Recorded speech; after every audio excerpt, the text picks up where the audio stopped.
Immanuel Kant. Dice que ese filósofo alemán llegó a decir en una ocasión: dos cosas llenan la mente con asombro y admiración siempre creciente: los cielos llenos de estrellas encima de mí y la moral, la ley moral dentro de mí. Dice, dos cosas que a mí me asombran: ver los cielos llenos de estrellas y la ley moral dentro de mí. Dice, eso es sorprendente. Eso es sorprendente. Que hay una ley moral dentro de mi corazón. ¿Cómo es eso?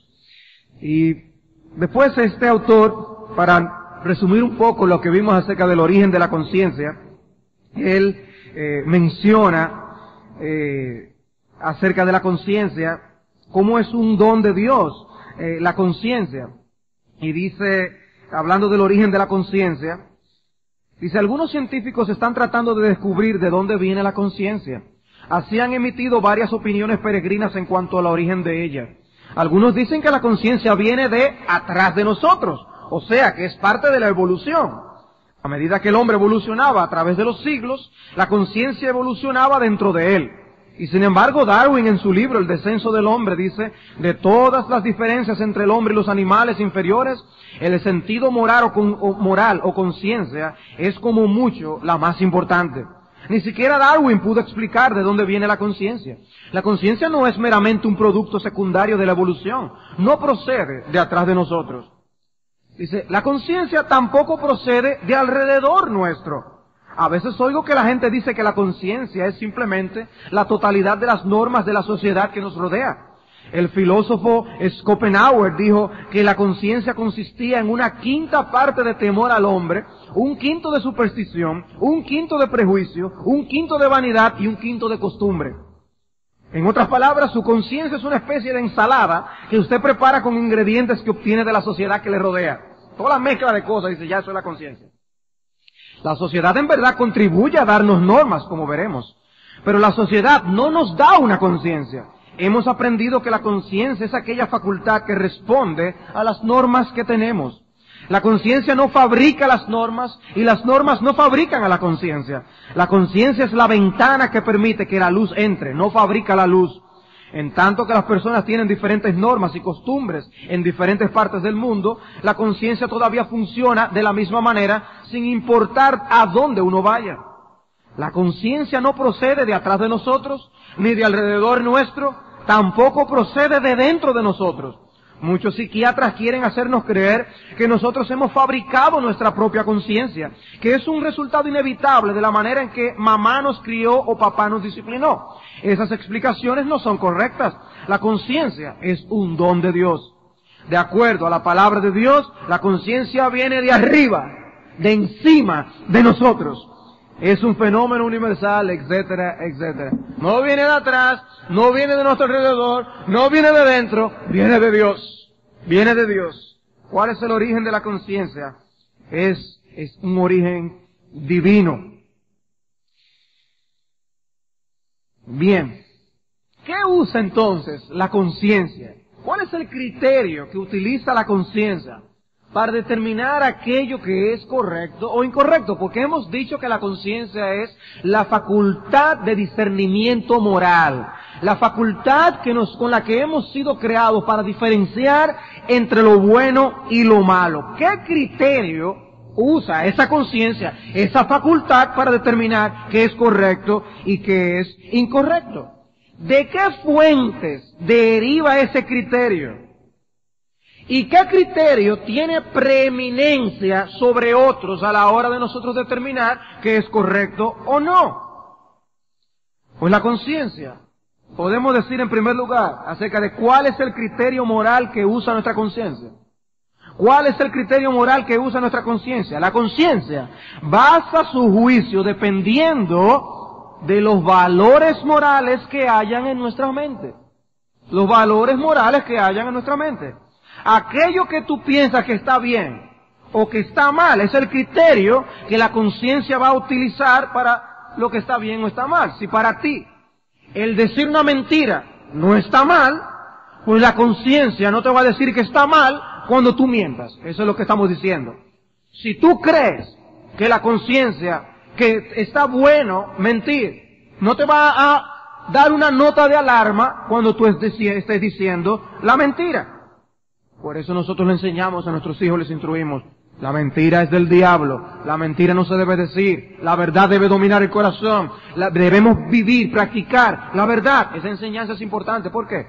Porque tenemos que ponerla en su mente y en su corazón. Porque de allí entonces la conciencia va a derivar ese criterio. Y de allí es que va a juzgar nuestras acciones. De allí es que nos va a acusar o nos va a defender. Si tú no crees entonces que robar es malo o que el robar tiene ciertas situaciones donde está permitido, vas a poder entregarte a robar sin ningún remordimiento de conciencia por esa información incorrecta que tú tienes en tu mente. La conciencia usa lo que tú piensas que está bien o que está mal, el juego de valores que hay en tu mente. Hasta aquí estamos claros. ¿Qué usa nuestra conciencia? El criterio de valores que hay en nuestras mentes. ¿Cuáles son nuestros valores?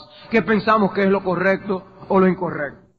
Pero la segunda pregunta, y más importante, en la que duraremos un poco más de tiempo, es ¿de qué fuentes deriva ese criterio que tú tienes en tu mente?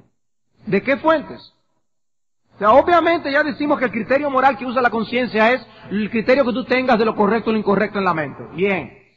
Pero ¿de qué fuentes se nutre la mente? ¿De qué fuentes va a servirse la conciencia después para juzgar esto? Bueno, tú tienes ciertas opiniones acerca de lo que es correcto o incorrecto. ¿De dónde salen esas opiniones? Si resulta que tú te pones a hablar con otra persona acerca de un mismo tema y resulta que piensa diferente a ti, y algo que tú te encuentras horripilante, el otro dice, ¿cuál es el problema? ¿Y por qué esa diferencia de criterio? Bebieron de la misma fuente, se alimentaron de la misma fuente, que tienen dos criterios tan distintos, tan diferentes.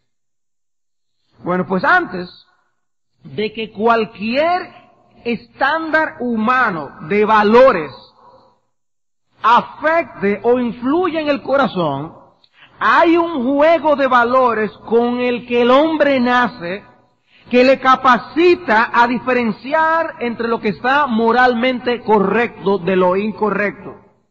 No es algo adquirido, no es algo enseñado, es algo que nace con nosotros y es inseparable de nosotros. Antes de cualquier influencia que alimente la mente de donde la conciencia va a extraer la información, ya nacemos equipados con un sistema de valores. Los puritanos relacionaban ese criterio con los 10 mandamientos que luego Dios dio al hombre en Sinaí. Y ellos, los puritanos, llegaron a expresar que ni aún la caída del hombre en el pecado llegó a eliminar ese criterio. Un criterio con el que nacemos. Y los puritanos dicen, ni aún cuando el hombre cayó y afectó todas las facultades del hombre, ni aún así se eliminó ese sistema de valores que Dios puso en el corazón del hombre. Ciertamente, ese sistema de valores está contaminado, está seriamente afectado, pero no ha sido eliminado. No ha sido eliminado. Escuchen lo que dice nuestra confesión de fe en el capítulo 19. Ellos dicen en el capítulo que tiene que ver con la ley, dicen en el capítulo 19, párrafo 1, Dios dio a Adán una ley de obediencia universal escrita en su corazón, y un precepto en particular de no comer del fruto del árbol del conocimiento del bien y del mal, por lo cual le obligó a él y a toda su posteridad a una obediencia personal completa, exacta y perpetua. Prometió la vida por su cumplimiento de la ley y amenazó con la muerte su infracción, y le dotó también del poder y la capacidad para guardarla. ¿A qué llamó la atención de este primer párrafo? Dios dio a Adán una ley de obediencia universal escrita en su corazón. Eso entendieron ellos. ¿Y qué versículos citan para corroborar esta perspectiva? En la creación del hombre, hagamos al hombre a nuestra imagen. el texto de Eclesiastés 7:29 al que iremos, el texto de Romanos 2:12 y 14 y 15 a lo que iremos también. De allí ellos extraen la enseñanza de que Dios puso esta ley en el corazón del hombre, en su nacimiento. Segundo párrafo, el párrafo 2. Dicen ellos, la misma ley que primeramente fue escrita en el corazón del hombre, continuó siendo una regla perfecta de justicia después de la caída. Eso dice nuestra confesión de fe. La misma ley con la que Dios hizo al hombre, con la que Dios le puso en el corazón a Adán, esa ley continuó siendo una regla perfecta de justicia después de la caída y fue dada por Dios en el monte Sinaí. Noten, ¿qué está relacionando aquí la confesión de fe? La ley de Dios de los 10 mandamientos con la ley que está escrita originalmente en el corazón del hombre. Está relacionando. ¿Y por qué la pueden relacionar? Es la pregunta. ¿O porque tienen un mismo autor? Un mismo autor. Siempre hemos enseñado que los 10 mandamientos son el resumen de la ley moral de Dios. Reflejan el carácter moral de Dios. ¿Puede dar Dios otro juego de valores que exprese otro juego de moral? No. Reflejará la misma moral perfecta del mismo Dios. La ley que Dios puso en el corazón de Adán y la ley que Él dio en los 10 mandamientos tiene que reflejar el mismo carácter puro y santo de nuestro Dios. Hay relación entre esa ley que Dios puso en el corazón del hombre por creación y la ley de los 10 mandamientos que Dios dio. Hay relación. Antes que Dios diera los 10 mandamientos, ya hay una ley en el corazón del hombre, lo que se está enseñando. Eso tiene nuestra confesión de fe. Y es interesante. Es interesante. Luego dice, y fue dada por Dios en el monte Sinaí en 10 mandamientos y escrita en 2 tablas. Los 4 primeros mandamientos contienen nuestros deberes para con Dios y los otros 6 nuestros deberes para con los hombres. Ambas cosas, ambos aspectos están allí en el corazón del hombre. Vayamos a Eclesiastés capítulo 7, versículo 29. Eclesiastés capítulo 7, versículo 29. Es uno de los textos que los puritanos utilizaron para corroborar este punto. Dice, he aquí solamente esto he hallado, que Dios hizo al hombre recto, pero ellos buscaron muchas perversiones. Dios hizo al hombre recto. Esto he hallado. El hombre era recto, ellos buscaron muchas perversiones. Salomón, que escribió esta porción, ha estado reflexionando en los días de su vanidad, los días en el que él buscaba la felicidad, en el placer, en el dinero, en el mucho estudio de las filosofías del mundo, en las posesiones. Él aprendió por experiencia, sin embargo, que sólo la sabiduría de Dios puede hacer que un hombre sea sabio y por ende verdaderamente feliz. Solo en Dios una persona puede ser verdaderamente feliz. Será una búsqueda insaciable la del hombre en pretender ser feliz independientemente de Dios. Es una insensatez. La verdadera sabiduría está en hacer las cosas a la manera de Dios. A eso llegó Salomón después de haberlo probado todo. Al reflexionar entonces en su búsqueda, él habla de una desilusión. La desilusión que él encontró al estar buscando, dice, yo no encontré a alguien que sea recto. Y en los versículos 26 al 28 dice, tú estuve buscando a alguien, aquí estoy hallado, dice el predicador, pensando las cosas una por una para hallar la razón, lo que aún busca mi alma y no lo encuentra. Un hombre entre 1000 he hallado, pero mujer entre todas nunca hallé. Dice, no hay una persona recta. Una manera de decir, no hay gente recta. Corroborando lo que Pablo luego menciona, no hay nadie que busque a Dios. Esto hallé. Dios hizo al hombre recto. Y el hombre ha buscado muchas perversiones y él encontró la razón del problema. La razón del problema no estaba en Dios. La razón del problema estaba en el hombre, no en Dios. Esa es la razón por la que hay tan poca sabiduría en el mundo y por eso uno ve tantas locuras y desvaríos a nuestro alrededor.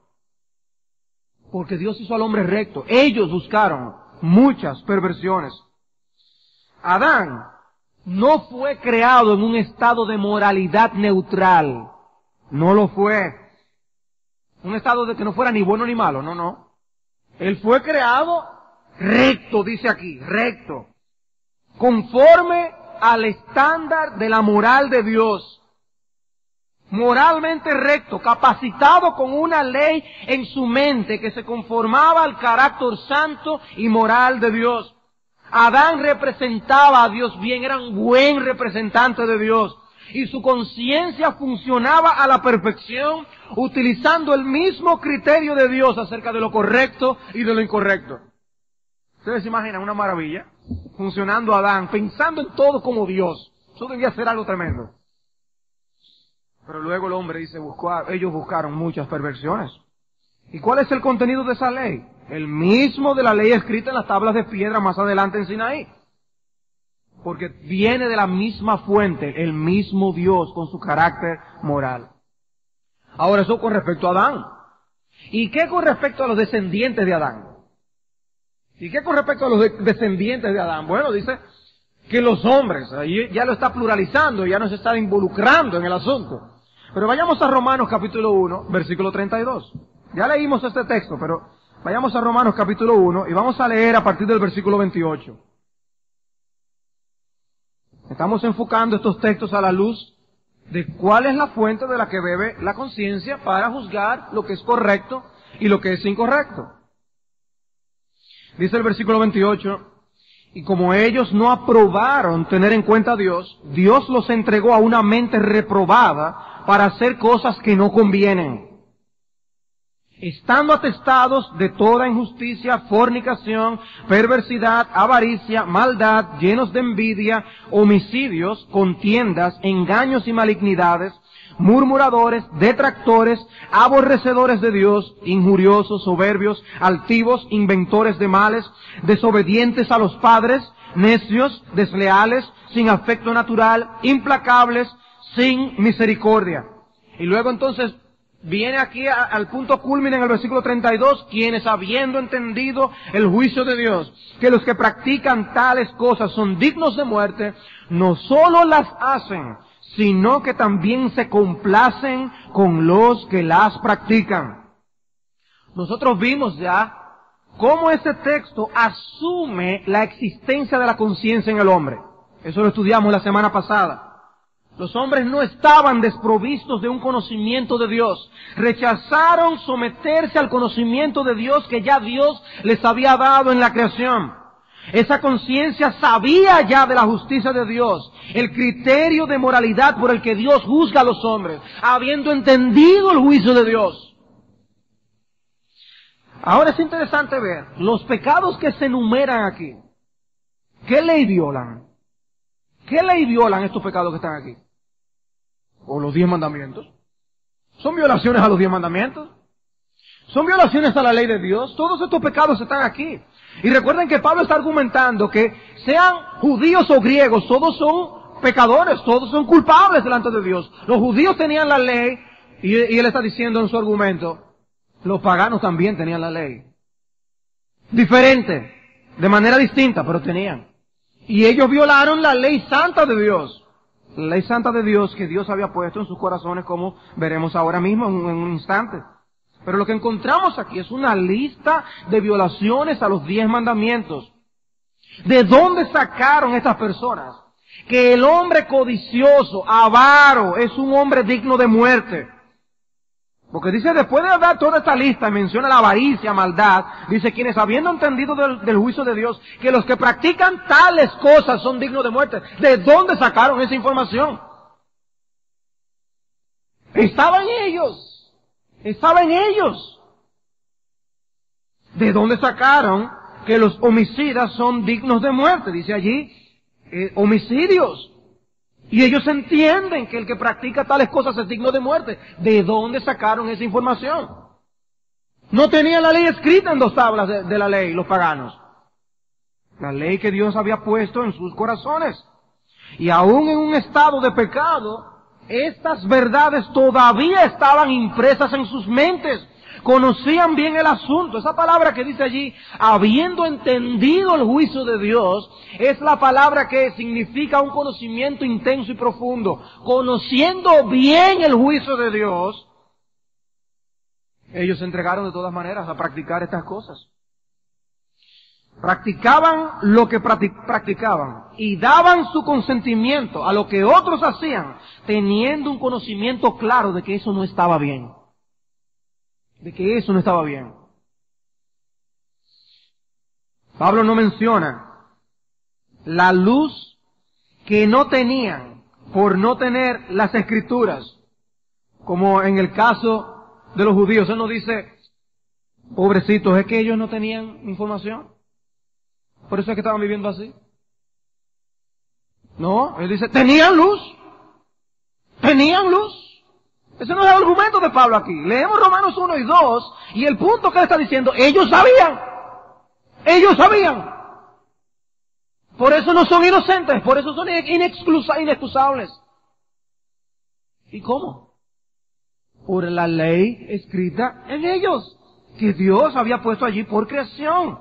El punto de su argumento era que tenían abundante luz moral para saber lo que estaba bien y lo que no estaba bien, sin tener las Escrituras. Y eso les dejaba totalmente culpables. Aún en ese estado tan corrompido y lamentable, había un criterio de la ley de Dios en sus almas que les hacía culpables, porque noten que ellos entendían que eran dignos de muerte. Pero vivían así como quiera, no le daban mente a eso. Una de las cosas que yo hice con los estudiantes a quienes le estamos dando clases de Biblia en el Colegio Cristiano Logos, es que yo un día les dije, imagínense que ustedes van a morirse en 6 meses. Ustedes se van a morir en 6 meses. Saben ya que está eso anunciado. ¿Qué ustedes harían? Escríbanlo en una hoja. Es interesante las cosas que yo tuve de reporte, de regreso. Sean sinceros. Que algunos fueron sinceros. Y son dignos de alabar por la sinceridad de lo que escribieron. Pero no deja de espantarme. No deja de espantarme lo que escribieron. Porque están diciendo, yo lo que quiero es hacer lo que quiero hacer. Y revelan una conciencia que les está diciendo, eso no está bien. Es increíble las cosas que escribieron allí. No, si yo supiera eso, me convierto. Ellos saben que tienen que convertirse, ellos saben que tienen que arrepentirse, pero no quieren. Ellos saben lo que tienen que hacer, ellos saben qué es lo que tienen que dejar. Y aún hablan de ustedes, padres, cuando dicen, yo estaría más tiempo con mi familia, amaría más a mi familia, dedicaría más tiempo a mis hermanos. Yo digo, pero cuántas cosas saben que tienen que arreglar y no lo hacen. Quienes habiendo entendido el juicio de Dios, no solo las hacen, sino que se complacen con los que las practican. Porque la ley de Dios está allí en sus corazones. Y en el caso de ellos todavía porque tienen más revelación. Pero el punto es probando cómo las personas aún están dispuestas a vivir y arriesgarse, tomar el riesgo de sabiendo que son culpables. Yo me arriesgo. Yo creo que tendré la oportunidad de arrepentirme antes de morir. Esa es la idea que tienen.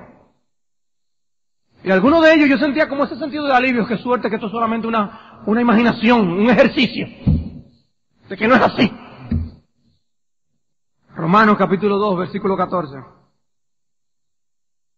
Dice, porque cuando los gentiles que no tienen ley hacen por naturaleza lo que es de la ley, estos, aunque no tengan ley, son ley para sí mismos, mostrando la obra de la ley escrita en sus corazones, dando testimonio su conciencia y acusándoles o defendiéndoles sus razonamientos. Ese es otro de los textos que los padres escribieron, los puritanos escribieron, no los padres de la iglesia, no, lo que decimos nuestros padres en doctrina de la confesión de fe. Escribieron para corroborar el punto que ellos están enseñando. Dice, mostrando la obra de la ley escrita en sus corazones, cuando hacen las cosas de la ley, sin tener ley en sus manos escritas, es lo que está diciendo.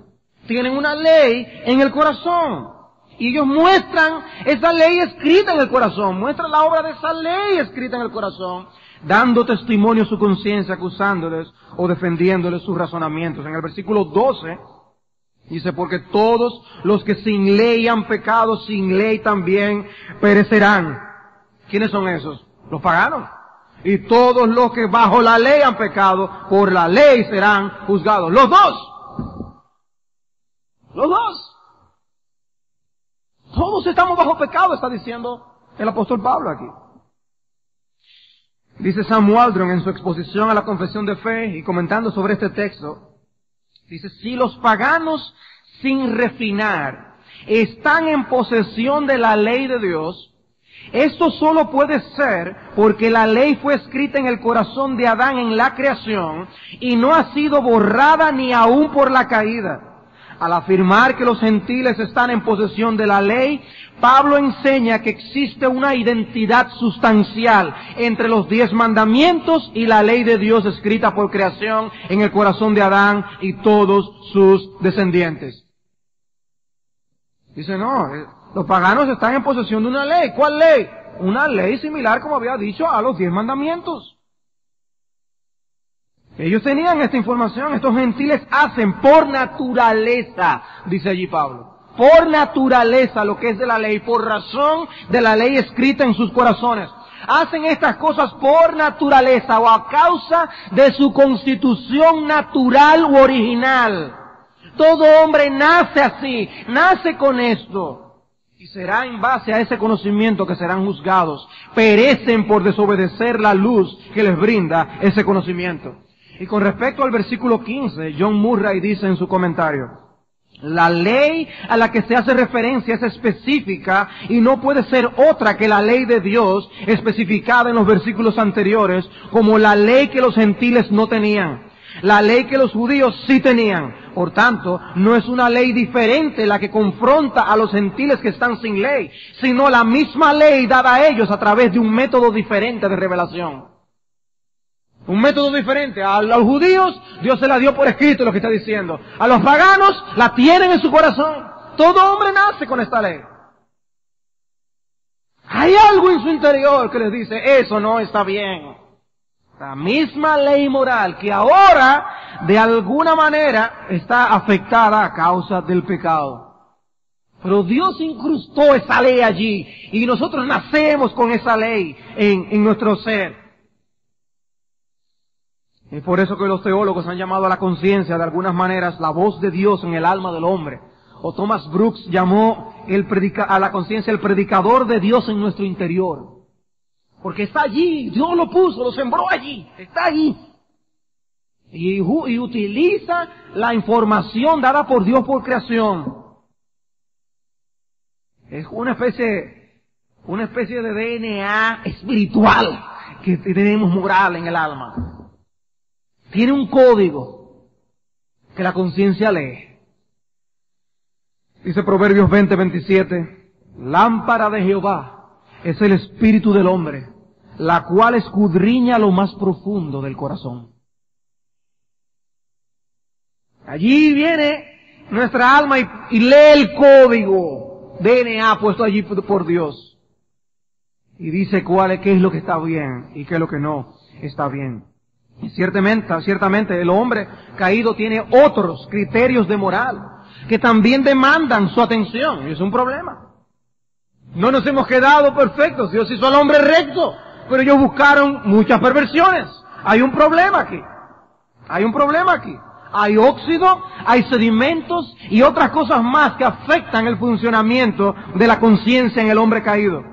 Pero nunca esta conciencia es completamente eliminada. Es parte intrínseca de nuestro ser y seguirá con cada uno de nosotros hasta la eternidad. Cada uno de nosotros hasta la eternidad con esa conciencia.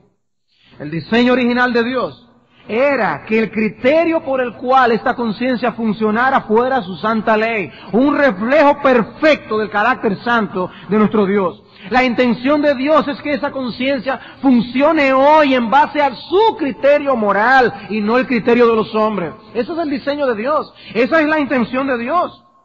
Y el criterio que la conciencia utilizará en la eternidad será el que Dios nos dio originalmente, la ley perfecta de Él. Es así que por la que tú serás juzgado. De ahí lo terrible que será tener una conciencia acusadora en el infierno. Porque ninguna de las excusas detrás de las cuales los hombres se esconden hoy les va a servir de absolutamente nada, de ninguna utilidad, cuando sus conciencias les griten a viva voz solamente en base al carácter santo de Dios. Allí no va a haber excusa. No, pero lo que pasa es que yo cuando chiquito, o lo que pasa es que mis padres, o lo que pasa es que yo, la sociedad, la cultura, nada. Esa conciencia te acusará en base únicamente al criterio de Dios y nada más. Hoy te puedes ocultar con tu conciencia detrás de otras fuentes de información, pero en aquel día funcionará solamente en base al carácter santo de Dios y sus demandas morales. Ninguna de las enseñanzas de Freud servirá de aliento, porque el juicio no será según la opinión de Freud, sino según la opinión de Dios y todo lo que Dios sabe muy bien acerca de ti. Lamentablemente, la ley de Dios no es lo único que informa y educa nuestro discernimiento para nuestras conciencias en el día de hoy. Hay muchas otras cosas que entran en juego. Los niños nacen con esta conciencia que funciona en base al criterio de la ley de Dios que hay en sus corazones. Pero también nacen en este mundo prejuiciados ya en contra de la ley de Dios. Nacen con una naturaleza pecaminosa y con el pecado afectando todas las áreas de su ser, en rebelión a la ley moral de Dios que tienen en sus conciencias. Nacemos predispuestos ya en contra de Dios, rebeldes en contra de Dios. Pero todos los hombres nacen con esa predisposición y nacen inclinados a abrazar otros criterios morales que sean más de su agrado. Pues no solamente nacemos en rebeldía al carácter santo de Dios y su ley moral, nacemos locos por abrazar otros criterios que se adapten mejor a nuestros gustos. De manera que con la conciencia ocurre como con las demás facultades del alma. Cuando un niño nace, su intelecto no está plenamente desarrollado. Y el intelecto pasa a desarrollarse. Y muchas cosas influyen en su desarrollo. Lo mismo ocurre con la conciencia. La conciencia no viene completamente desarrollada desde el vientre, sino que es una conciencia maleable, moldeable. Y todo tipo de influencias afectan la conciencia. Las instrucciones de los padres afectan la conciencia. El ejemplo de los padres afecta la conciencia. Las instrucciones de los padres afectan la conciencia. Las expectativas de los padres afectan la conciencia. Si tus padres tienen cierta expectativa, ya eso influye en tu conciencia. También son afectados por las opiniones, el ejemplo y las expectativas de aquellos con quienes ellos se juntan. Sus amiguitos. Los padres no son los únicos que tienen opiniones acerca de la moral. Los que se juntan con los hijos también. Los amigos son entes morales que afectan la conciencia de nuestros hijos. En consecuencia, debemos tener cuidado de qué cosas están influyendo en la conciencia de nuestros hijos. Tenemos que tener cuidado. ¿Qué cosas están influyendo en la conciencia de nuestros hijos? Todavía al día de hoy uno dirá, a esta altura de juego, como uno se encuentra en la vida, uno siente cómo las cosas influyen en la conciencia de uno. ¿Cuánto más algo tan tierno como lo de un niño que está fresco, más maleable, más moldeable, no es afectado por las influencias? ¿No tenemos todos nosotros recuerdos de nuestra niñez, de cosas que nos marcaron, cosas que ocurrieron, cosas que vimos, cosas que oímos, que marcaron nuestra vida? Nosotros tenemos que cuidar qué fuentes están influyendo la conciencia de nuestros hijos. ¿De dónde están ellos recibiendo información para moldear sus conciencias? Porque de allí beberá la conciencia para tomar decisiones morales en la vida.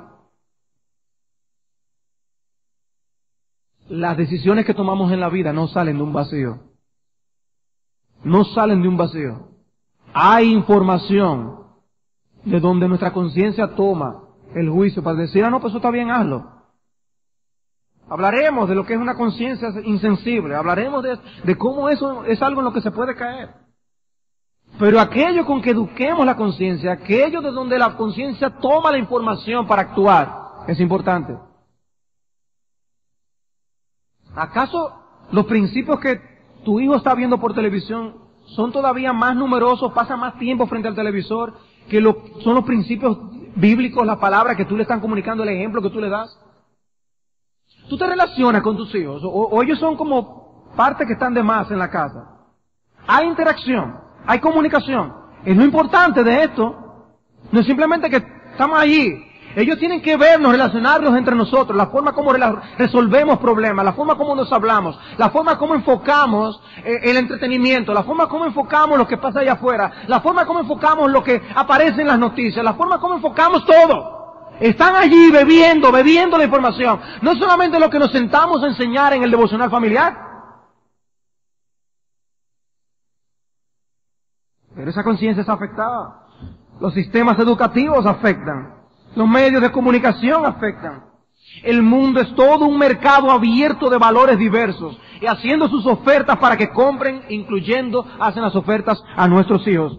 Y cuando llegan a la madurez han sido expuestos a un sinfín de número de criterios morales que son contrarios a los criterios de Dios. Y finalmente hay toda una mezcla de criterios y principios que la persona utilizará para tomar las decisiones morales de cada día. ¿Y de dónde va a tomar información? De lo que vio en los muñequitos, de lo que vio allí, en lo que vio en la casa de su primo, todo. De allí tomará los principios y tomar una decisión. En base a eso.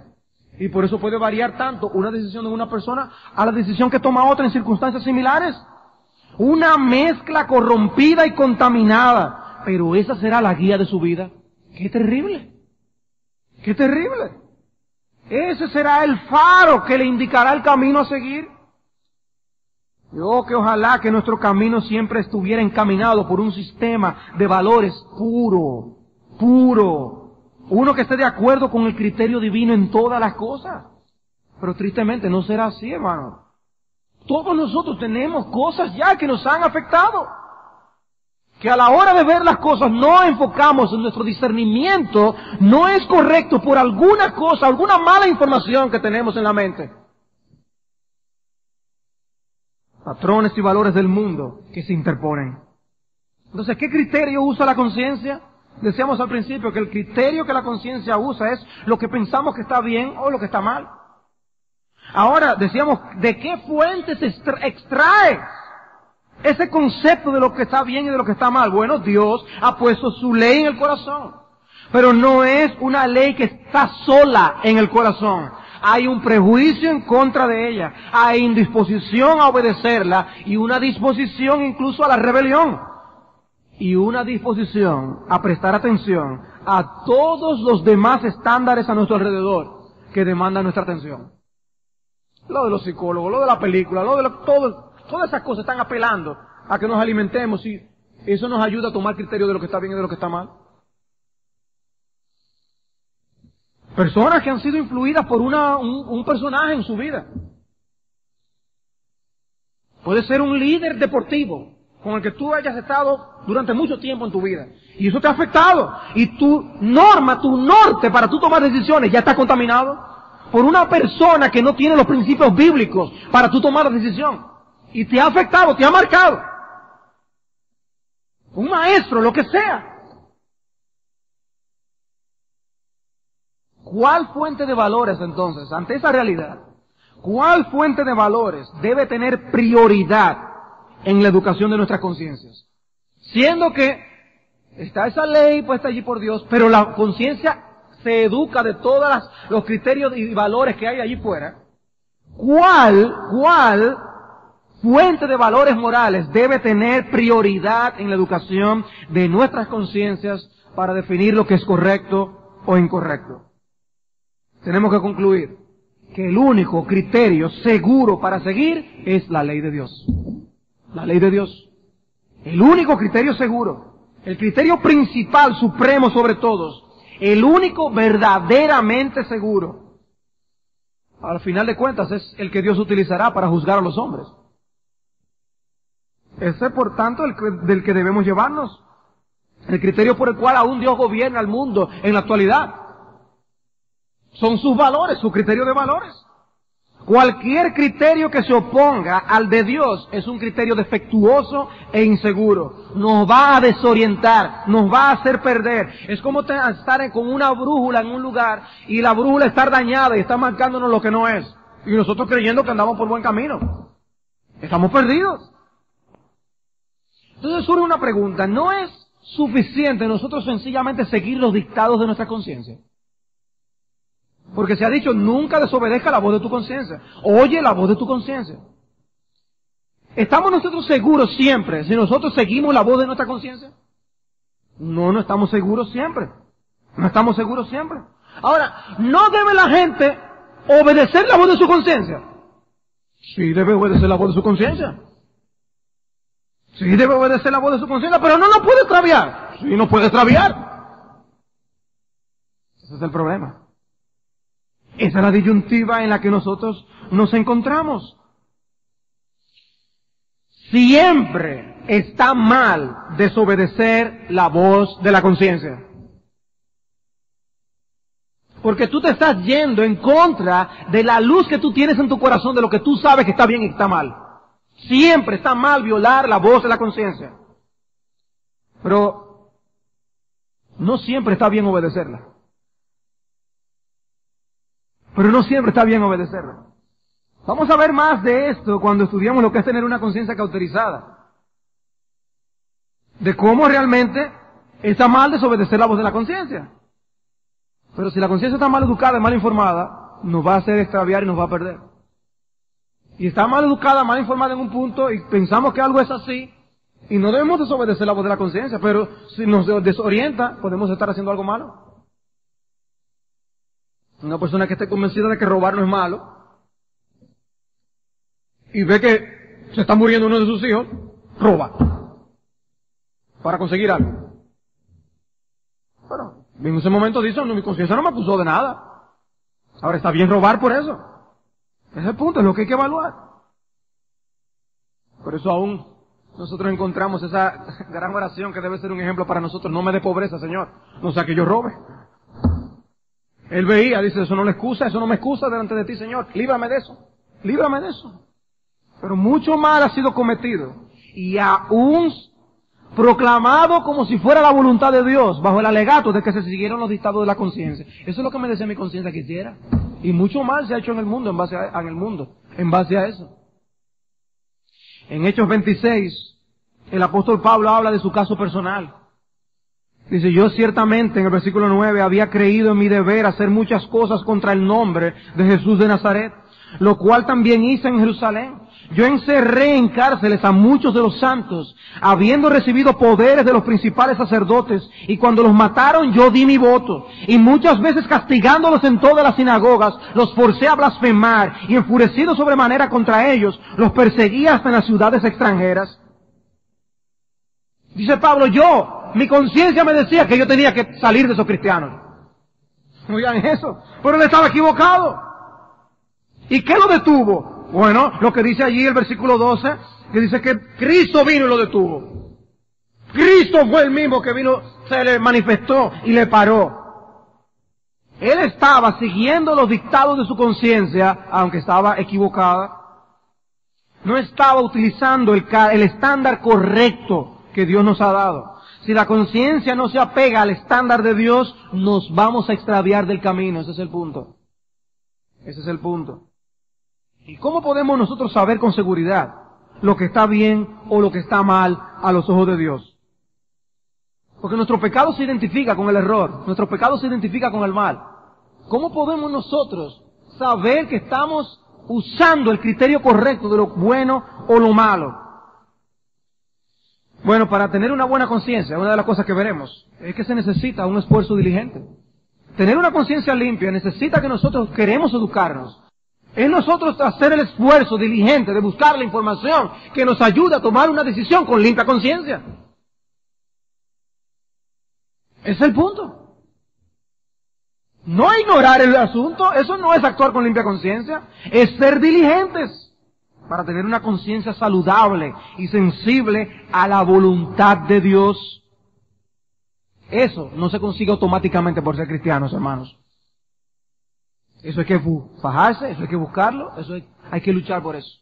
Por eso Pablo decía, yo procuro tener una conciencia sin ofensa ante Dios y los hombres. Yo me esfuerzo en eso. De manera que, a modo de aplicación, tener una conciencia precisa y sensible es el resultado de un esfuerzo diligente y esmerado tras el conocimiento íntimo, de corazón, de todo el consejo de Dios, la ley de Dios. Tener una conciencia precisa, sensible, que pueda discernir lo correcto de lo incorrecto, es el resultado de un esfuerzo diligente y esmerado tras el conocimiento sensible, de corazón íntimo, personal, de todo el consejo de Dios. Eso es imprescindible. La Biblia tiene que ser nuestra guía. ¿Qué uso estamos haciendo de la palabra de Dios? Debemos beber de la fuente pura e incontaminada de la revelación que Dios ha dado a los hombres. Tenemos principios morales divinos en el corazón, pero el pecado ha llenado de moho, de óxido y de lama todo el corazón. Y entonces no nos deja ver bien qué es lo correcto y lo incorrecto. Necesitamos la luz de la palabra de Dios que despeje esas cosas para poder nosotros actuar con una conciencia sensible a la voluntad de Dios. Y nuestra decisión así pueda ser conforme a lo que Dios ve que está bien o está mal. No conforme a los criterios que hay ahí afuera. Tenemos que para eso estudiar las Escrituras, educar nuestras conciencias con las Escrituras, ante todas las otras fuentes de información que podemos tener y que afectan la conciencia. La Biblia tiene que tener la precedencia. Es por eso que cuando Lutero estuvo allí en la dieta de Worms, él estaba simplemente determinado a permanecer firme. Dice, aquí estoy, de aquí no me mueve nadie. Si no soy persuadido en mi conciencia por las Escrituras, de aquí no me mueve nadie. Hermanos, ¿tenemos nosotros esa determinación? O allí nosotros le hubiéramos buscado la vuelta a la situación. Bueno, si yo digo tal cosa, a lo mejor digo ahora esto, pero Dios sabe en mi conciencia que tal cosa. Lutero no estaba jugando con eso. Convénzame a mí por las Escrituras. Yo no puedo hacer otra cosa. Que me ayude Dios. No puedo hacer otra cosa.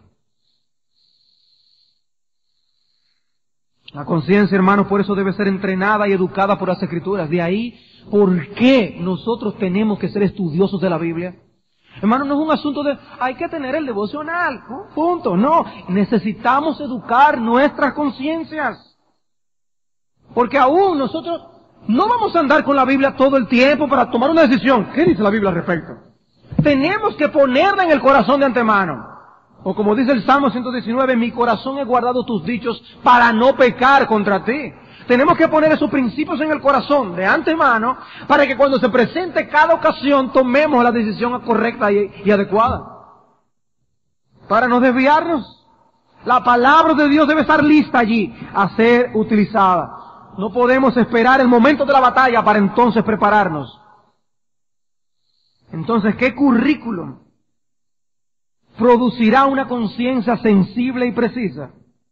Un currículum que lleve todo pensamiento cautivo a la obediencia a Jesucristo. En su palabra. Dios nos provee eso en la medida que nos exponemos a la predicación fiel de la palabra de Dios. Por eso, hermanos, nosotros no podemos venir a escuchar la palabra de Dios y no venir con la disposición, Señor, háblame, que yo lo que quiero es educar mi conciencia para actuar correctamente a la luz de lo que tú me estás dando. Debemos venir preparados, Señor, háblame a mi conciencia, háblame. No venir como si de lo que se está hablando no tiene que ver conmigo. Eso no está bien, hermanos. Eso endurece las conciencias. Eso no las sensibiliza. Cuando uno oye sermones como el de esta mañana y uno dice, Señor, ¿cómo estoy yo reaccionando a la situación en la que nos encontramos? ¿Estoy yo cediendo? ¿Me está eso robando de mi gozo, mi contentamiento, mi alegría, mi esperanza? Si uno no cuestiona, si uno no aplica estos principios a la vida, de cada uno de nosotros estamos pasando esas cosas por la mente y se nos van por un oído y salen por el otro. Y lo mismo cuando leemos las Escrituras en nuestras devociones personales. Estamos nosotros involucrados de corazón en lo que estamos leyendo para buscar la voluntad de Dios. Wow, se me fue el tiempo. No estaba consciente del reloj, hermanos, y ya veo que el tiempo se me ha ido.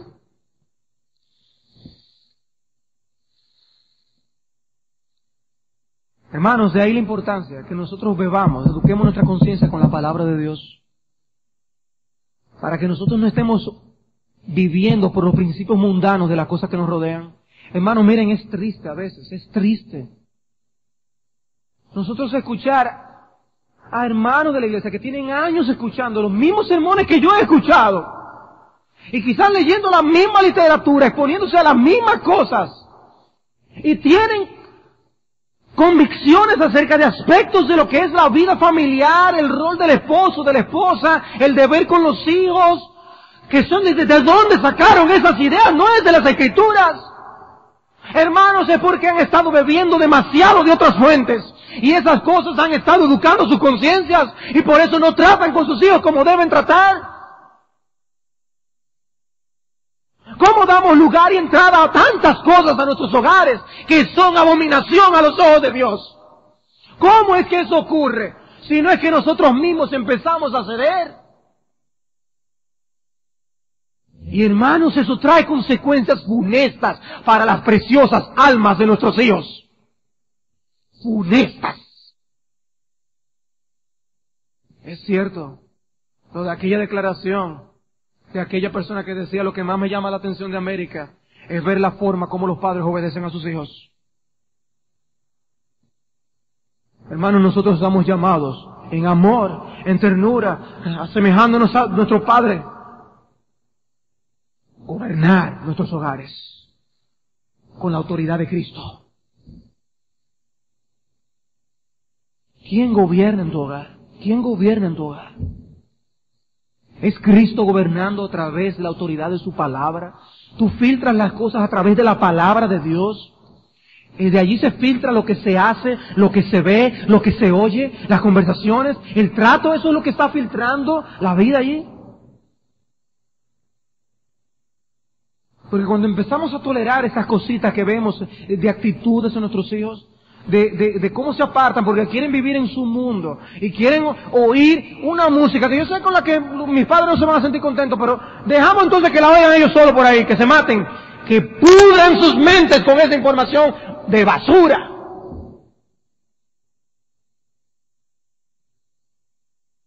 Hay que considerar la letra que tienen muchas canciones de las que se escuchan al día de hoy. Los impíos se ruborizan. Se ruborizan los impíos. Escriben hasta en los periódicos de las canciones de la letra de muchas de esas canciones. Ellos se ruborizan. Y nosotros nos estamos bebiendo eso como si nada. Las preciosas almas, las mentes de nuestros hijos, vamos a permitir que se envenenen con estas cosas. Y lo triste es cuando uno ve que aman tanto estas cosas que cuando uno quiere sacar algo de allí, lo que hacen es gritar y relinchar como un caballo. ¿Por qué? Porque están amando ya esas cosas. No solamente han entrado, están haciendo raíz en el corazón. Y ellos no lo ven porque están ciegos. Y no ven cómo eso les está llevando al derrotero, a la rebeldía hacia sus padres, a la rebeldía hacia la palabra de Dios, a la indiferencia a las realidades de la vida y de la muerte. Y pueden vivir como si este mundo fuera todo felicidad, felicidad, felicidad. Y uno no quisiera que a ninguno de nuestros hijos le pasara algo, que descubran cuando sea demasiado tarde que la vida no es eso. Pero ¿quién tiene la luz? ¿Quiénes tienen la luz? Hermanos, somos nosotros que tenemos la luz. Usemos la luz. Usemos la luz. Oh, que Dios nos ayude a ser padres con una limpia conciencia. Padres con una limpia conciencia.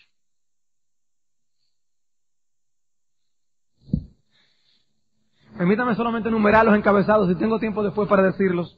Decíamos que debemos exponernos a las Escrituras, pero también ese criterio de lo incorrecto o lo correcto también se forma a través de la compañía a la que nos unimos, las amistades que tenemos.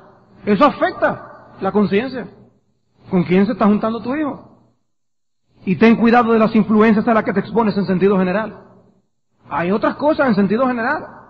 A lo mejor tú encontraste un artículo en una revista maravilloso acerca de cómo una esposa debe mantener el amor de su marido, pero resulta que son principios mundanos que hay allí, amada hermana. Pero me está funcionando pero está contrario a este principio de la Escritura. Debemos tener cuidado. ¿Qué está educando nuestra conciencia? ¿Qué está educando nuestra conciencia? Si Dios no nos hubiera dado herramientas, pero Dios nos ha dado herramientas, hermanos. Dios nos ha dado herramientas. Que Dios nos dé gracia para tener una conciencia limpia delante de Él. Que si el día del juicio es mañana, si Cristo regresa esta noche, si cualquiera de nosotros muere esta noche, nosotros tengamos una conciencia preparada, que sea una buena compañía con quien pasar toda la eternidad.